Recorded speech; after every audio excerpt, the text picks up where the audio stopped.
My name is David Allen, and I am with Elite Energy Services out of Williston, North Dakota. Now, correct me if I'm wrong. Thank you for joining us here on the Crude Live Media Network, but this is a family-run business, correct? It is. It is. We've been in the Bakken now for about 5 years, and originally we started out working as a roustabout company when we first came out, and during the downturn, like everyone else, it really had quite an impact on us. We ended up having to lay most of our crew, in fact, all of our crews off, and just basically, tried to make the best of it that we could with as a family. Just myself and 2 sons and my wife were the only ones that were kind of left in the area, and so that kind of led to other things. We had to come up with different ways to survive the downturn. So that led to this scanning program. Well, and that was the one thing that kind of piqued my interest in this particular story, was that you guys had to reinvent yourself or figure out a new way to make money during the downturn. I'm in the same boat, and a lot of other ones too. And Dr. Lauren Scott, who's a economist and energy and speaks at a lot of conferences, he always says, smart, clever capitalist. And so tell me, how did you reinvent yourself? What are you doing now? How did you, turn yourself around during that downturn in order to get some cash flow going? Well, what we did is we were doing, just a few little odd things once in a while with the oil companies, and we were just about to the point where we were ready to close shop and head back home to Idaho and kind of get back into what we were doing before. And we as a family kind of got together and said, there's really got to be a way that we can survive this and, come up with a way that's going to have a significant impact on the industry.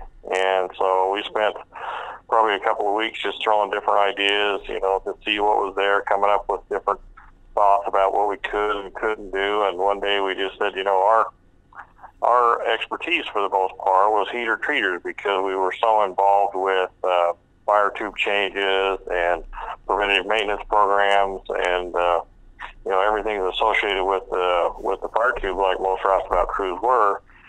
And so one of the things that we came up with or started thinking about is there had to be a way to determine how bad these tubes were, rather than just allowing them to fail and leak salt water and oil all over the ground, or in the worst case scenario, just catch on fire. I mean, you used to see lots of stories about heater treaters burning up, or we'd even been on a couple locations where we had to help replace those. And during our preventative maintenance program days for the different oil companies, we would actually pull these tubes out and bang on them with a hammer and scrape them off with a screwdriver or wire brush to try to find out how bad the corrosion was. And whoever the guy was that was senior on the job made a determination, said, okay, it looks good, either we put it back or we change it. And so to us, that didn't seem like the most practical way of doing it, that there had to be a more objective way of trying to determine how bad the corrosion was. With all the technology that's out there in the world, there had to be something that we could do. And so we started investigating it to try to decide if there was anything that existed, and there wasn't. We looked at X-ray, and X-ray had to pull out the tube. Ultrasound, covers such a small area, and you almost have to hit the area that's got the most corrosion to even give you much of an indication of how bad the corrosion was. And so we started working with a couple of different outfits all over the world. I spent probably 6 months calling different places, from the UK to Germany to anywhere I could think of, to try to come up with, to see if there was something that was there that we could use, and there wasn't. And so we finally spent, after that, a couple of years and developed a what's called an MFL system, which uses a couple of very large magnets that go inside the fire tube, and there's some very sensitive sensors inside that scanner head that can determine how much resistance there is. So if there is a lot of resistance to the magnets, then the system says, okay, that you don't have any corrosion there. And if there's not much resistance at all, then you've got some corrosion. And so we started working diligently, and like I said, after a couple of years, developed a few prototypes that actually worked. And so that's where we're at right now. And the other part of that story that's really interesting is we didn't have any, company sponsorship. We weren't even sure if it was going to work. So we kept everything pretty quiet just to see, because we didn't want to build up this big grand, thought and come to find out it wasn't going to work anyway. So we didn't go out to market it to try to find investors or anything else like that. We just did it as a family, knew that it would have a pretty significant impact if we could make it work. And then we just, scraped and nickeled and dimed our way through and put everything together that we needed to. And so now here we are with a system that can determine how much corrosion's on the fire tube, and you don't even have to shut in the well. You don't have to drain the treater. You don't have to have anything. You don't even make a big footprint on the location at all. We just basically show up, remove the arrestor, the burner, do a quick scan, and instantaneously we know exactly how bad that fire tube is. So a company can decide whether they want to, pull it and replace it, or whether they want to go through and leave it in a little bit longer. So, first time in 50 years since heater treat has been around, you can actually go through and stop a leak from occurring. And that was the whole premise for what we were pushing, is how much of an impact that would have, not only on the environment side of things, but also the cost.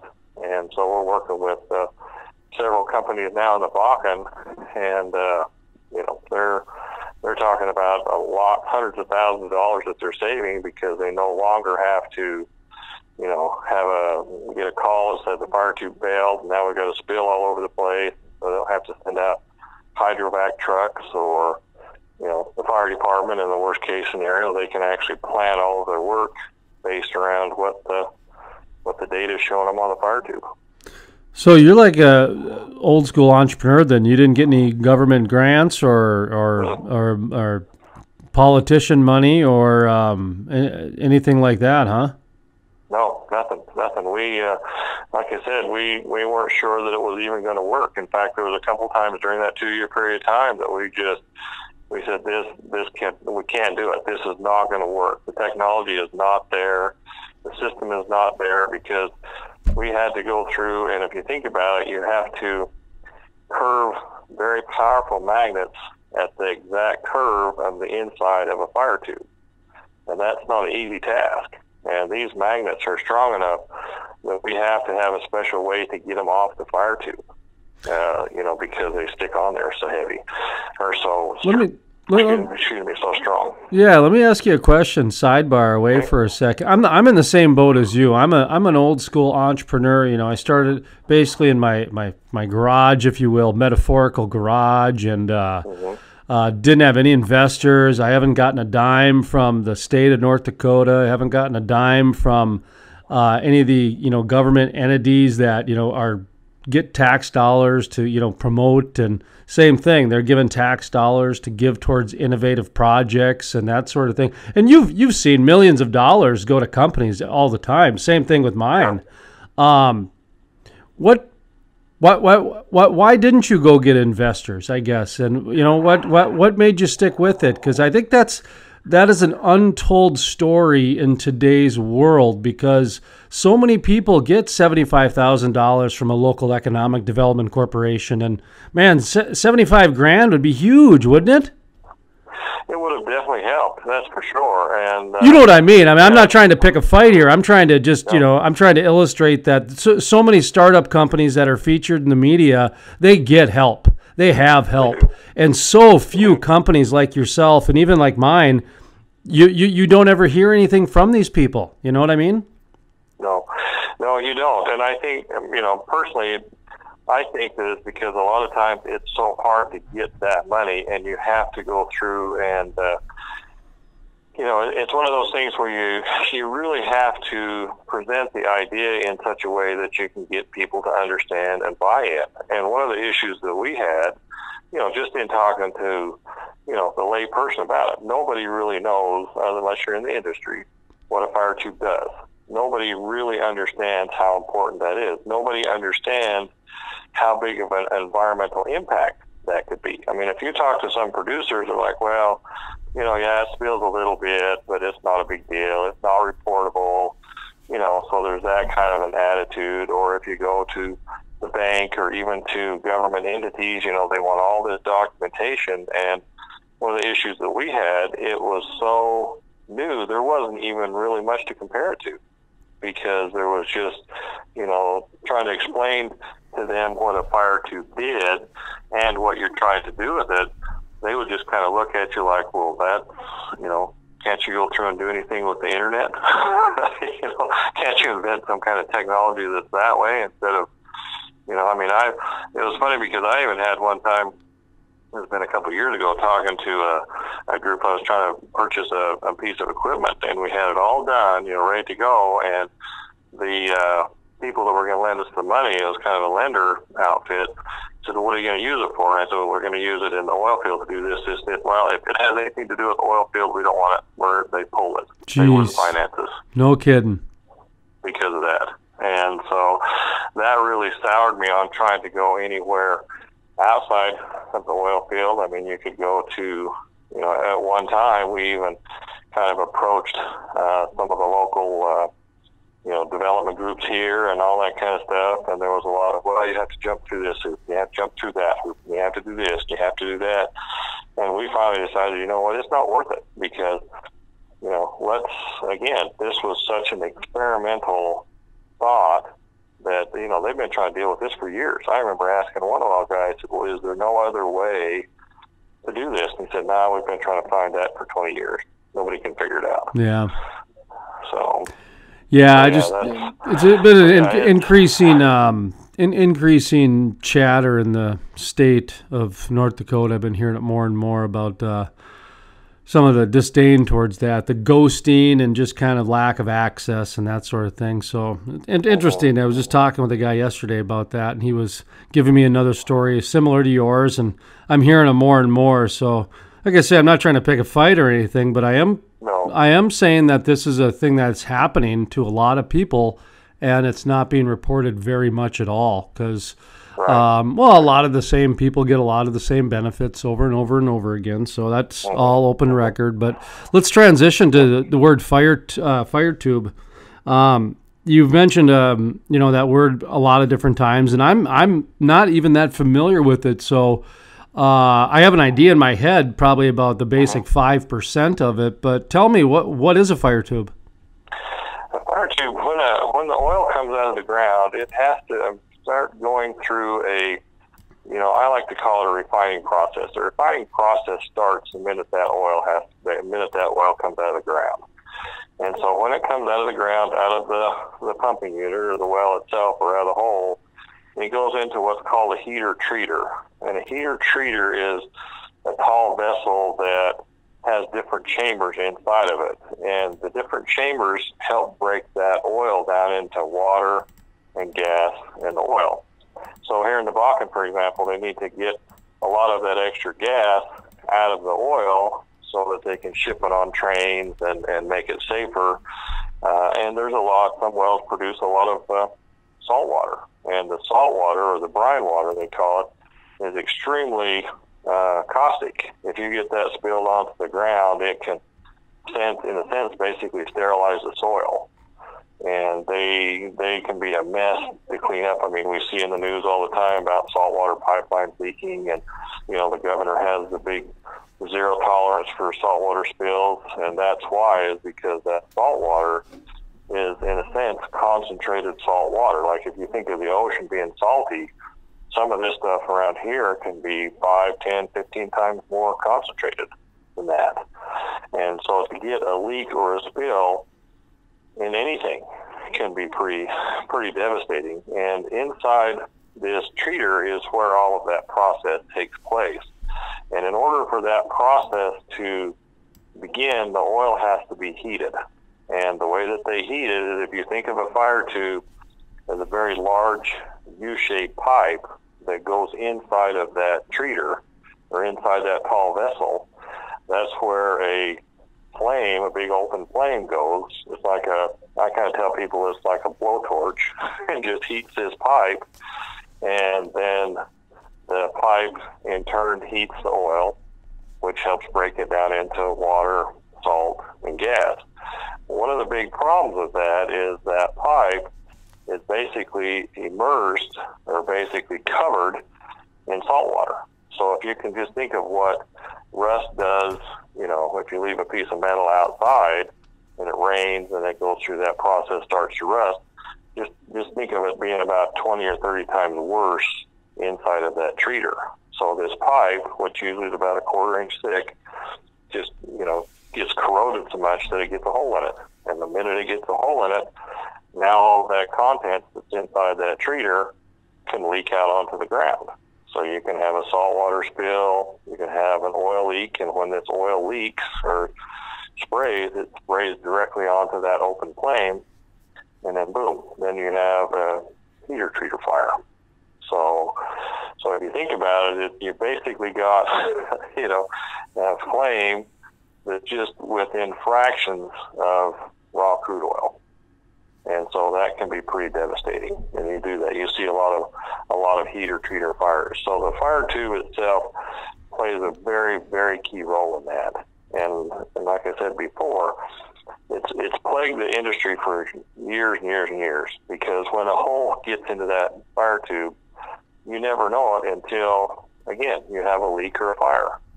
And so that's why we zeroed right in on that, was if we can develop a way to decide or determine how bad that corrosion is, basically on the outside of that pipe, because you can't see it.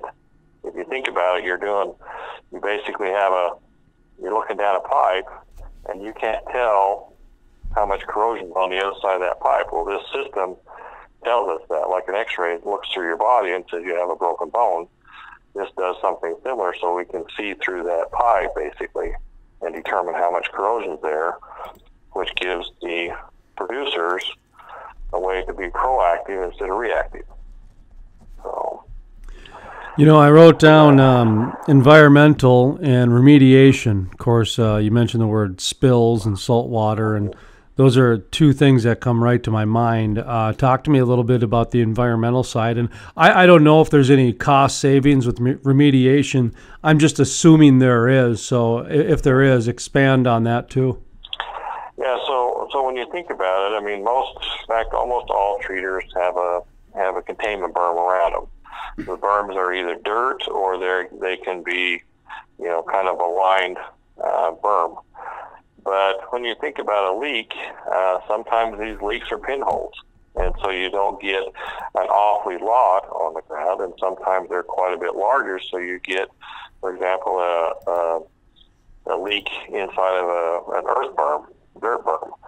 Well, over time, if you figure the life cycle of a location is 30 years, and in the past you can get 2 years out of these fire tubes, you've got 15 different leaks over a significant period of time that this salt water is just collecting. And see, salt water doesn't dissolve, it doesn't break up, it just basically sits there. However, if it rains, and there was a study done by the NDSU folks that really zeroed in on saltwater spills in general, and I was sitting in a conference one time, and they said, if you think about it, if the salt water gets into the groundwater, or it's possible for the salt water itself to migrate to a different location a different area off location. And there was a few individuals from the land group that said, yeah, they've had wells that were basically taken down and remediated, and then all of a sudden, a few years later, there's a spot right out in the middle of their field that they can't grow anything. And they have it tested, and sure enough, that's the salt water. And so when you think about the remediation side of it, what you're supposed to do is remove all the earth that's basically contaminated with salt water. Well, when you do that, you have to remove it, which means equipment, and then you have to take it to a designated disposal, and that's pretty expensive to dump off, to dispose of. Or if the berm is lined, you have to have a hydrovac truck, which is extremely expensive, come out and clean it all up and suck it all up, and again, take it to the disposal. Well, by avoiding the leak in the first place, you don't have to deal with that. You don't have to worry about any of that. So, I kind of have taken a lot of interest lately, like I said, in the governor's zero tolerance part of this, because, he's really been quite adamant about trying to stop pipeline leaks. They've tried to develop different technologies to identify potential weaknesses in pipelines and things. Well, I like to think that we were kind of on the front end of that, because we're stopping a leak, even though it occurs on location. We're stopping a leak from occurring. So to me, a spill is a spill regardless of origin. How is the state responding to your technology? We've talked a little bit to them when we first started some of it. There was a little bit of, it's kind of like anybody else, a little skepticism that okay, that sounds great, but I haven't really heard much back from them, because this month actually is our year mark. And so just to give you some general statistics, we've done well over 2,000 scans since July of last year. And 30% of those scans would have, basically what I said, we've done well over 2,000 scans. 30% of those would have had a leak occur within about 4 to 5 months. And out of those, 10% would have failed within about 4 weeks. So we're finding a lot of tubes that are just right on the edge of failing. And if you think about that, if you push that out a little bit, that's a significant number of spill or leak reduction just in that part of it. And that's, some of the producers that we're working with, that's what they're telling us, is the amount of money that they're saving having to do with remediation of these things is significant. Just from the spill cleanup side of it. So, how is the industry adapting to technology? It seems to me that was a big barrier for a while, and then there was an acceptance of, the software technology. We'll call it the iPad acceptance, smartphone acceptance. But you're talking about a little bit different of a technology. It's almost like a smart pig or a sensor corrosion detection type technology, which, is that next level. It really is. So talk to me a little bit about, doesn't sound like the state of North Dakota's jumping on board with some of the newer technology. I've experienced that. A lot of others have too. But the companies are some of them having a hard time? Or talk to me about the industry's acceptance. Companies are. It's strange, because when you first talk to somebody that's not really familiar with any of it, I had one producer tell me, that just sounds like a magical stick. That can't work. That there's just no way that you can stick something inside that tube, and I can stand right there and watch that screen, and you can tell me how much corrosion's on there. And I said, no, it works. I mean, he was the ultimate skeptic. And so we went out and did some scans with him and found a tube that was in really, really bad shape. It hadn't leaked, but it was in pretty bad shape. And so he called us out there. Actually, he called me a couple of days later, and he said, hey, I just wanted you to know, we went out and pulled that tube, and see, our software maps it, so they know pretty much where it's at.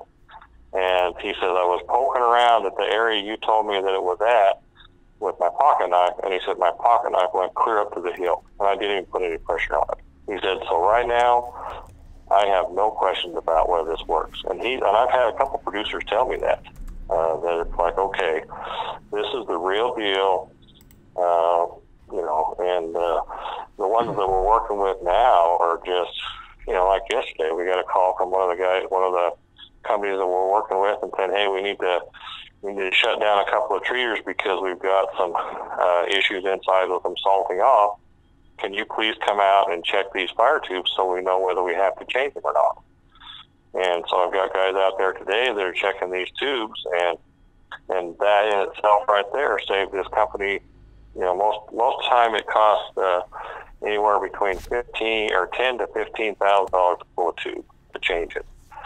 And so they would have pulled these two tubes and checked them, to change them rather. And we went out today, and I just saw the report, and neither one of them has to be changed. They're in great shape. So they saved $30,000 right there.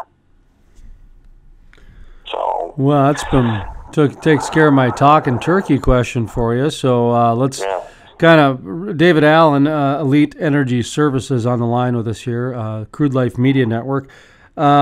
Wanted to ask you as we wind down here, other shale plays. You mentioned you're about a year old in the Bakken, seen some good results. You just got done talking turkey a little bit. So are you looking at other shale plays? Are you in other shale plays? We're not currently in other shale plays right now. We're kind of mulling the idea of getting down into some of the other areas. We really wanted to just do what we could do here in the Bakken area to really test this and make sure what we had was going to be the real deal. And we've tested it to the point now where we're very secure and very confident that this system works. It's extremely cost effective for the producers. I mean, I was going to tell you that we charge, one of the things to kind of reiterate the fact of how we like to take care of the producers or the customer side of this, we just charge a flat rate. So we just charge the producers $500 to come out and scan their tube. We track their tube. We put it into a database so that if the tube, for example, was at 50%, 50% of it's gone, we have a way of adding that into our database, and with the producer's buy-in, we put it on the schedule to be rescanned in 4 months. So we have this revolving system that always keeps track of what goes on with their fire tubes. And so we wanted to take the opportunity to work a lot of those bugs out here in the Bakken. We really wanted to get as many producers on board here as we could. And the ones that we're working with now are absolutely great. Their environmental part of this, to approach this, is they really want to be very proactive with getting the environment side of that taken care of, because they know how much of a big deal it is. Even though it sometimes can be a small spill or anything like that, there's money that they're saving on that end, plus the money that they're saving not having to pull these tubes. I mean, we want to continue to, get some other clientele here in the Bakken until we really have a good handle on it here, and then we're seriously going to probably start looking at getting down into Permian Basin or some of these others. We've had a couple of people from down that way very interested in it, because the other thing that you need to understand is this, we basically own this. There isn't any other systems out there like it. We have everything associated with that, so we're the only ones, in a sense, in the world that provides this specific kind of technology and process. So, when the time comes and we're ready, we're going to be moving to other areas and hopefully have the same success we have here.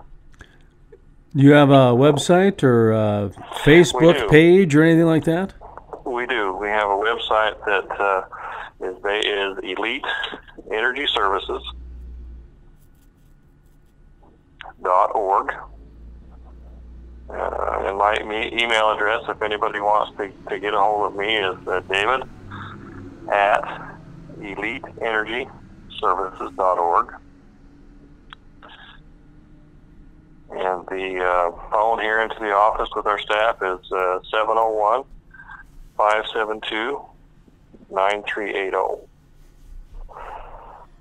So, and if I could mention also something too, the other thing that's so nice about this is that this system has allowed us to really go out and get some solid staff to help us implement this and help us to go out and do these scans. And so we have guys that are working with us that are older company guys that have just seen the technology for what it really is and gets really excited about it. I mean, I've got guys that have years and years of oil field experience that go out and do these scans and still talk about it to this day about how much that saves them and how impressed they are with it, because they said how nice it would have been if they'd have had that when they were working for the company. Just the amount of headaches that saves people. So it's comments like that that really give the family kind of perks us up a little bit, because we know that 2.5 year time period that was just scraping to make it makes it worth it. That we as a family were able to push through that, and we were able to survive that, and now we're able to go through and make such an impact on the industry. That's what I like. I like to be able to go through and say, yeah, we, just like you said, you have the old school guys that kind of think about an issue that comes up and zeroes in on it and does whatever they have to, never take no for an answer, and any problem has a solution. You just have to find it. And a person that can ask questions and understand things and not is intimidated, doesn't get intimidated, and doesn't give up, and they can make it. They can make it in this kind of environment if they just hold tight and persevere.